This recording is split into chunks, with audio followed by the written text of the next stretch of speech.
Good afternoon and welcome to the daily video check-in for today, Thursday, July 9th. I'm sure you are all aware of the recent filmed version of the Broadway production of Hamilton that was released on Disney Plus, so just a little less than a week ago. I won't be surprising anyone by saying it's a phenomenal work of art. The music is amazing.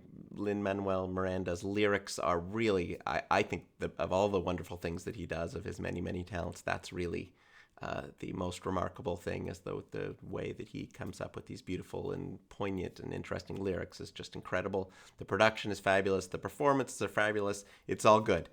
But I was thinking about it from a little different light. And in many ways, what he does, Lin-Manuel Miranda, with Hamilton is a little bit like what we do with Reform Judaism. He's taken essentially ancient traditions and ancient texts, not nearly as ancient as Judaism, but hundreds of years old at this point in any case. Things like the Federalist Papers and the Constitution and the Declaration of Independence and Thomas Paine's Common Sense, George Washington's Farewell Address, these poignant, old lyrics, essentially, these ancient words, and he's taken, a pretty faithful look at an interesting time, the birth of our nation, the American Revolution, and the period immediately following that.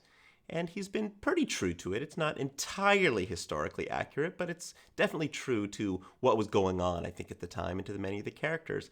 And yet, at the same time, he updates the language. He updates the themes. He makes it relevant for today. It's not just a historical look by any means.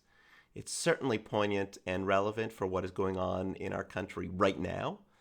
But in a more general way, I think he's doing what we try to do with Reform Judaism. We take an ancient text and we make sure that those themes are relevant for today. Some of the interesting takes that he took on what was going on at the time is he makes sure to point out in wonderful lines like "immigrants, we get the job done." He focuses on immigration, on,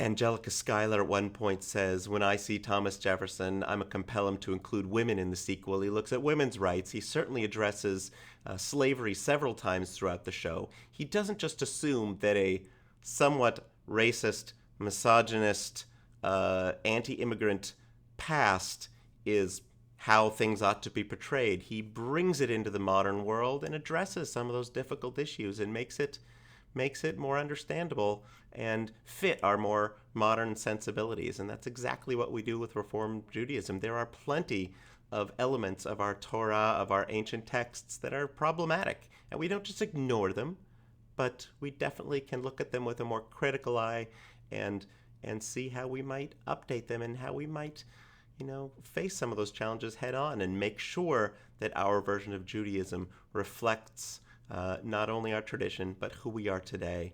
And so I invite you, if you have Disney Plus, if you haven't already watched it, to go back and look at Hamilton. It's an amazing work of art, all on its own, but to look at it maybe through that lens of who we are as Jews and Americans and Reformed Jews. So enjoy.